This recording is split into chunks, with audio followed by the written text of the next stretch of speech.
a rather crucial development that's now taken place in the geopolitical arena. In a significant diplomatic move, US President Donald Trump has engaged in separate phone calls with Russian President Vladimir Putin and Ukrainian President Volodymyr Zelenskiy, signaling a potential shift in the efforts to end war.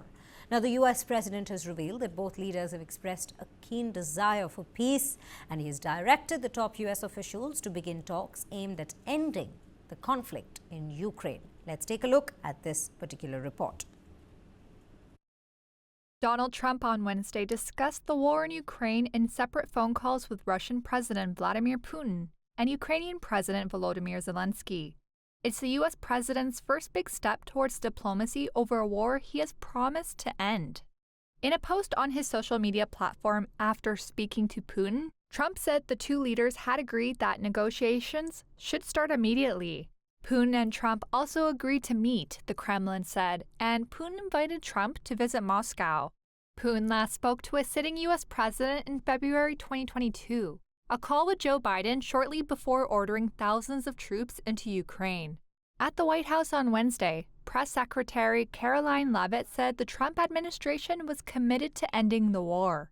I myself just spoke to the president about these calls, and he told me to tell all of you they were very good calls, they were very positive, and the administration is wholeheartedly committed to a peace deal to end once and for all the Russia-Ukraine war.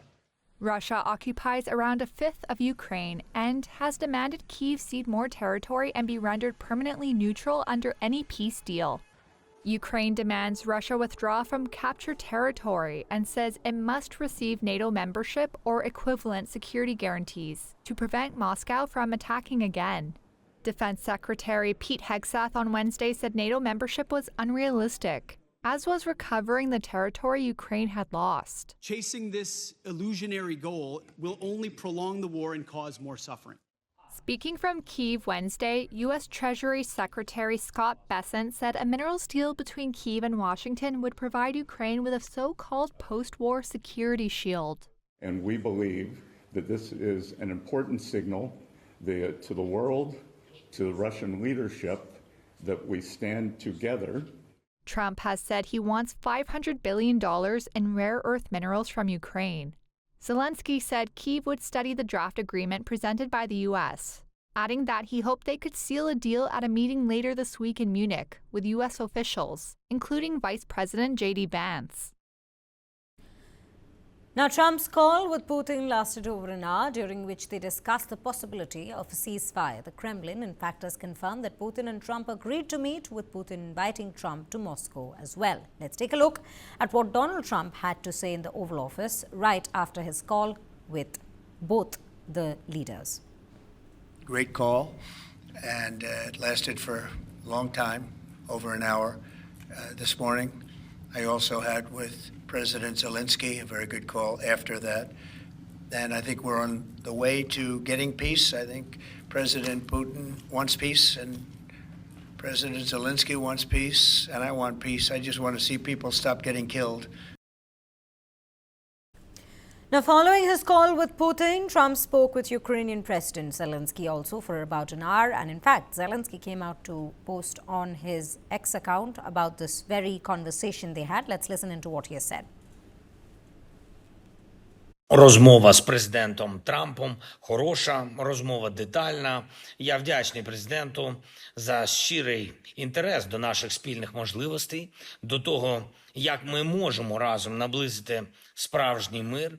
Тривала розмова, ми обговорили багато нюансів дипломатичних, військових, економічних, і президент Трамп поінформував мене про те, що йому сказав Путін.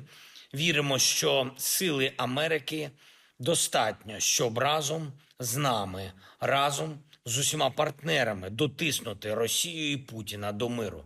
Також була зустріч з міністром фінансів Сполучених Штатів Бесентом. Ми готуємо угоду, яка зміцнить нашу безпеку і дасть новий поштовх нашим економічним відносинам.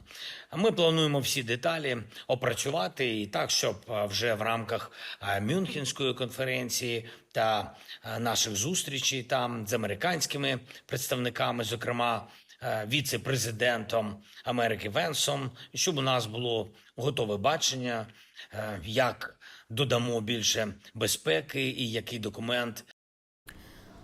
However, Ukraine's demands remain clear. Russia must withdraw from occupied territories and Kyiv seeks NATO membership or equivalent security guarantees to prevent future aggression.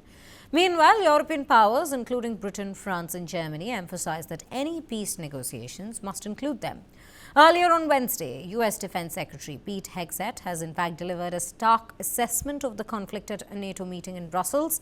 He stated that Ukraine's goals of regaining all its pre-2014 territory and joining the NATO are not only unrealistic but also illusionary. We want, like you, a sovereign and prosperous Ukraine. But we must start by recognizing that returning to Ukraine's pre-2014 borders is an unrealistic objective. Chasing this illusionary goal will only prolong the war and cause more suffering. A durable peace for Ukraine must include robust security guarantees to ensure that the war will not begin again. This must not be Minsk 3.0.